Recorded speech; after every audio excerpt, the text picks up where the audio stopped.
So you own your own property or have a lot of equity in your property and you want to buy another property. The question is, what is your motivation? What are the pros and cons of doing that? And what are some things you should consider before making that jump? So let's get into it. So what's your motivation? For some, it's going to be, hey, listen, I'm older, Audra. I own my house outright. I want to sell the property, take the gains out of the property, save a little bit for retirement, and keep my expenses really low. Others of you might be living in your property for over 30 years. You paid off your house. You're like, I'm so sick of my neighbor. I'm sick of my neighborhood. I'm sick of my city. I want to change a pace or a change of scenery. Others of you might have growing families, or mom and dad might be coming in and living with you as they get older and just need a larger home.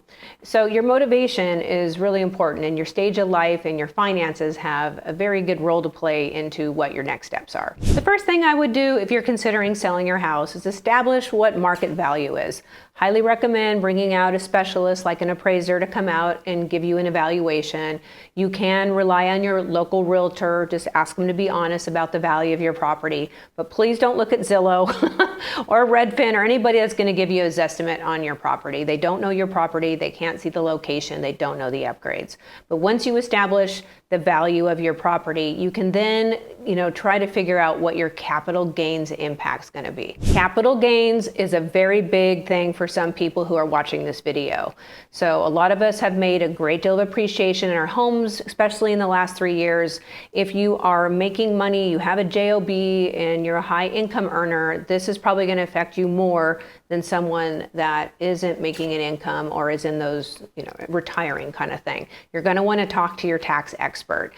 It is an important calculation. There is a tax exemption. You get $250 if you file your taxes single, or $500 if you file jointly. I did do a video on capital gains. I'll link it down below. It's a little long, but nonetheless, I think it's a good video to watch if you are going to be impacted by capital gains significantly. For some of you watching this video, the capital gains tax is so significant that it's prohibitive for you to actually purchase another. I know that sounds crazy, but there's a lot of people, including myself, that have had such rapid appreciation on our homes that it just doesn't make sense for us to sell, because even with that $500,000 or $250,000 tax exemption, it's still the tax that we would pay is still so significant and doesn't make sense to purchase another. So what I've done in the past is I have actually turned my primary residence into an investment property. I've rented it out for 2 years.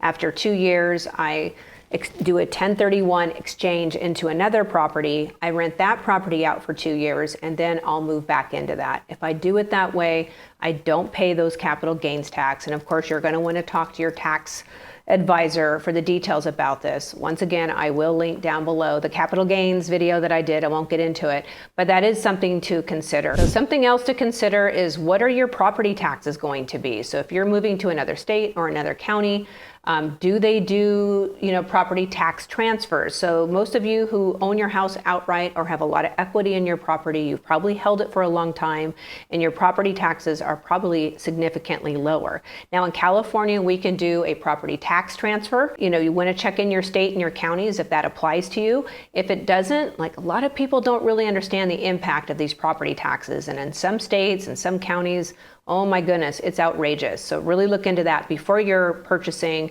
And if, let's say, some counties don't or states don't acknowledge this property tax transfer, then maybe if you're moving out of state or, to a different area, maybe you choose a different area that would accept your transfer. Just something to consider. So what is equity, and how the heck do I get it out of my property? So equity is just the unrealized gain in your property.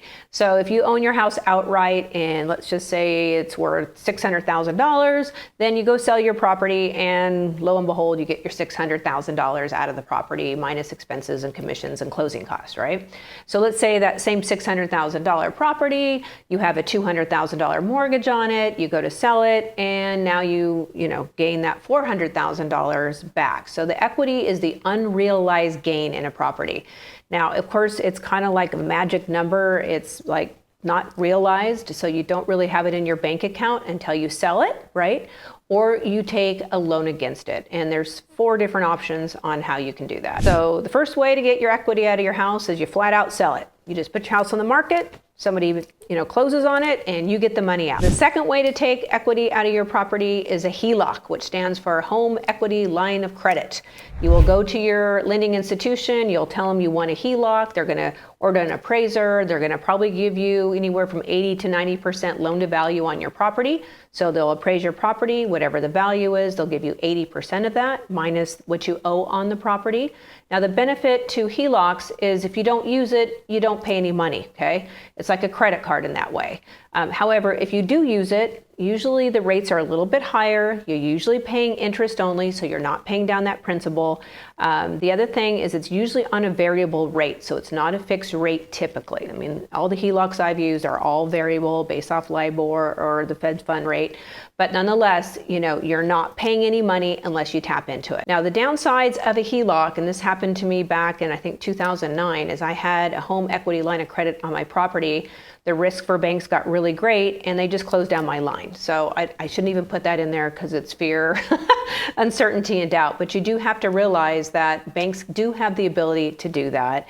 And when you're using a HELOC, at least for me, the way I like to use it, it's just a short-term, I would say, loan that I plan to pay off very quickly and as fast as I can. Now, what you have to realize about a HELOC is that you are paying whatever the amount is on your HELOC and your primary mortgage. So you're going to have 2 payments every month if you do use that home equity line of credit. The third option is cash out refinance, where you just take your existing mortgage, you add a certain dollar amount that you want to take out. Let's say it's $100,000. You refinance your entire mortgage. You have a new mortgage loan amount. You have a much higher mortgage rate, right? But the good news is you have money in your account that you can go invest in other properties or go pay for college, which I'm not going to recommend, or go buy nice clothes or go on a nice trip.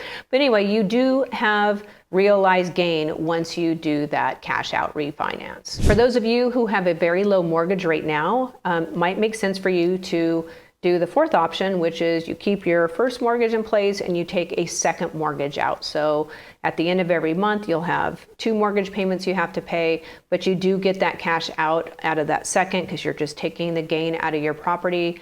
This gives you the ability to go make investments or purchase another property if that's what you want to do with it. Now, for some of you, you're like, hey, Audra, I own my house outright, but I don't know where I'm going to go, and I want to go make a contingent offer, meaning that I need to sell my house first, but I want to go find another property. Okay, I get this all the time. I'm going to tell you what your options are. You're going to hate them all. So just understand when you're moving, it's not fun, and something's going to give, meaning there's going to be something you're not going to like about selling your house. If you get lucky, then potentially someone will take your contingent offer, but typically they'll say, hey, you have 17 or 20 days to get it in escrow. So then you're hurrying to get it into escrow. You might even accept a lower offer.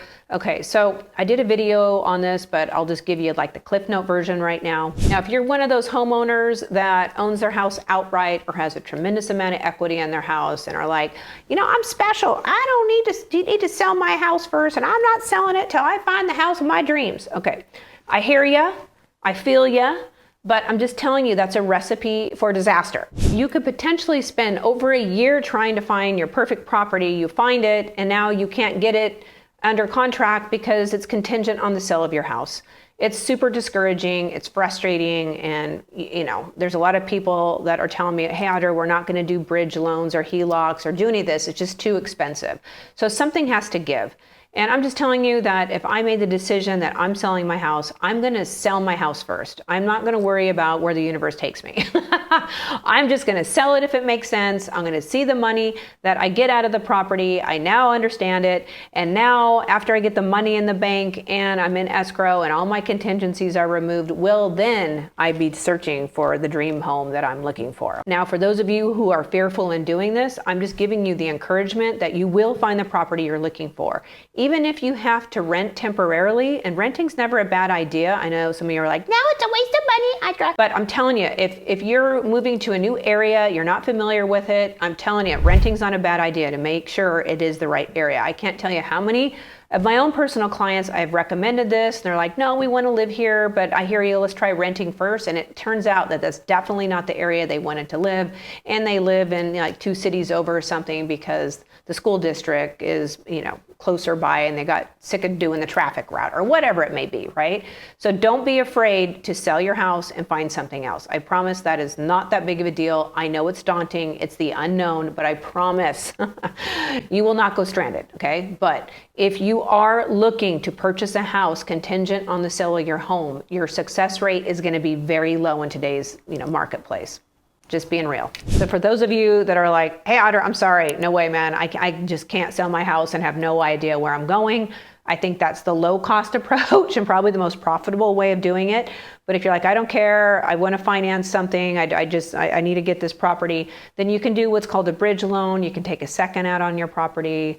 You can take a HELOC, something like that. But just understand that you're going to pay some money. It's going to be expensive, but you will get into your property. But the most important thing, if you do that, is there's like fine print in the lender's paperwork if there's any payoff fees, or sometimes the lenders will make you pay the mortgage for a year before you can pay it off. So just ask those details if you're considering doing that. For me, real estate investing has been very lucrative for me. One of the things that I've learned is that you always want to live below your means, make sure you're not over leveraging yourself, and also just to minimize your risk and have those reserves in place to, we'll just say, cover any unforeseeable issues with your primary residence or even your investment properties. For those of you who have never met me before, my name is Audra Lambert and I am one of the top producing agents here in Orange County, California. And if you got any benefit out of this video, please smash that like button and subscribe to my channel. I would forever be grateful, and I look forward to seeing you in the next video. Have a great day.